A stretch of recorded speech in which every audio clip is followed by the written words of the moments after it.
Hai. Assalamualaikum warahmatullahi wabarakatuh. Jumpa lagi dengan saya Ahendra Medita di Meditarium Channel.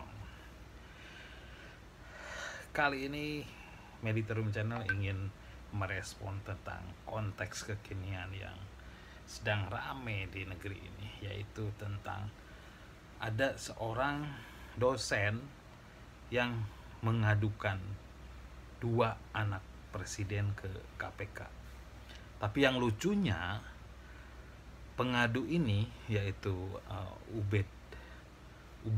Kang Ubed alias Ubedillah Badrun diadukan juga ke kantor polisi. Nah, ngadu ke KPK tapi diadukan ke kantor polisi. Ini nggak nyambung. Kalau kata Kang Rizal Padilla, pengamat hukum dan kebangsaan, katanya bagusnya yang ngadu ini sekolah hukum lagi, jadi belajar hukum lagi bos, katanya gitu.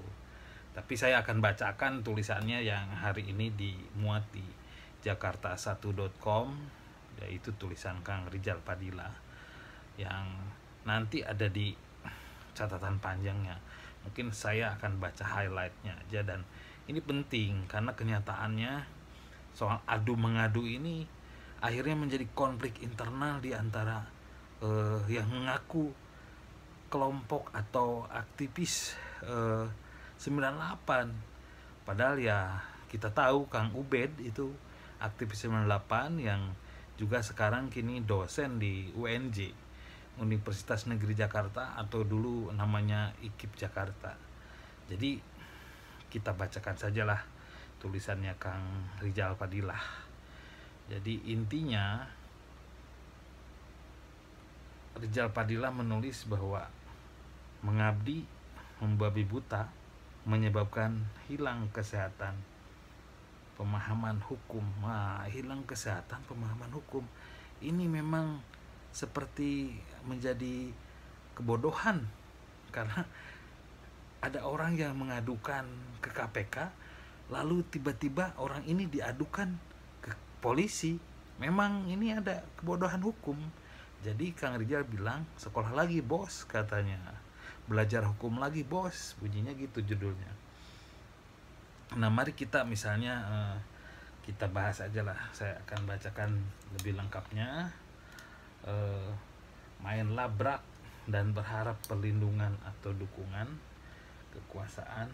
Laporan Ketua Umum Jokowi Mania atau Jokman, biasa disebutnya Jokman katanya gitu. Jokman itu ketuanya Immanuel Ebenezer. Ebenezer ini di Ebenezer itu Immanuel Ebenezer ini biasanya panggilnya Noel kalau nggak salah ini. Jadi laporannya ke kantor polisi atau kepolisian atau pengaduan atas dosen UNJ ini Ubedillah Badrun ke KPK melabrak hukum, bunyinya kata Kang Rizal. Kang Rizal ini memang tokoh hukum dan pengamat namanya pengamat kebangsaan, dan dia memang tulisannya sangat jitu. Jikapun kepolisian menerima, maka tetap tidak boleh memprosesnya. Begitu tulisan Kang Rizal. Nah, kasus yang diadukan oleh masyarakat atau dilaporkan ke KPK harus diproses lebih dulu. Begitu katanya. Setelah berujung hasil terbuka, baru terbuka upaya hukum berikutnya, termasuk laporan palsu dalam tanda petik. Itu pun harus dilakukan oleh pihak terlapor, yang dalam hal ini yang diadukan dua anak presiden itu tadi, yaitu Gibran Rakabuming Raka dan Kaisang Pangarep, bukan pihak lain seperti Immanuel Ebenezer, apalagi mengaitkan dengan delik fitnah. Delik fitnah adalah clutch delik atau delik aduan bos, katanya. Lucu juga ya pengaduannya itu, bukan orang yang disebutkan diadukan ke KPK yang ngaduinnya. Ya maklum lah, pengaduan masyarakat ke KPK atas dugaan korupsi yang dilakukan seseorang terbuka seluas-luasnya atas dorongan dan perlindungan undang-undang Undang-Undang Nomor 13 Tahun 1999 tentang pemberantasan tindak pidana korupsi mengatur peran serta masyarakat untuk membantu upaya pencegahan dan pemberantasan tindak pidana korupsi yang tercantum dalam pasal 41. Anggota masyarakat memiliki hak untuk mencari, memperoleh, dan memberikan informasi adanya dugaan salah satu yang telah terjadi, misalnya tindakan pidana korupsi pasal 41 ayat 2 butir A. Demikian pula terjamin pelapor pengadu untuk memperoleh perlindungan hukum pasal 41 ayat 2 butir E.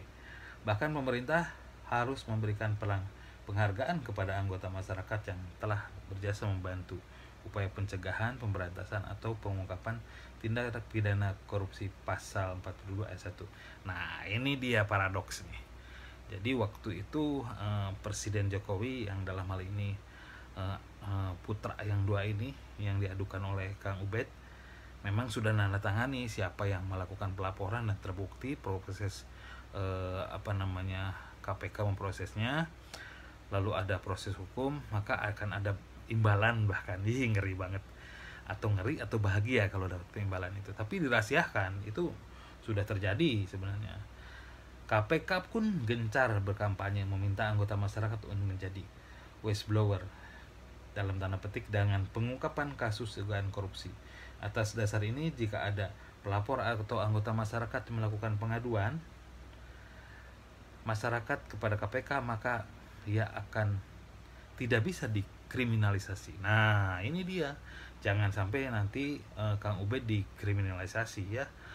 Pelaporan Immanuel atas Ubed adalah salah kaprah, salah langkah, dan salah proses hukum. Kepolisian harus menutup pintu, apalagi dengan alasan fitnah dan mengganggu anak presiden dalam tanda petik, tentu tidak berdasar sama sekali. Bahkan Ketua Joman itu bisa saja dikualifikasikan telah melakukan perbuatan yang menghalangi pengungkapan kasus korupsi. Pelaporan dosen UNJ bukanlah fitnah, tetapi bagian dari peran masyarakat dan pencegahan dan pemberantasan tindak pidana korupsi. Status Gibran dan Kaisang sebagai anak presiden tidak boleh menghalangi pengusutan. Ya, tentu ya, mereka adalah warga negara yang tentunya berkedudukan sama di depan hukum.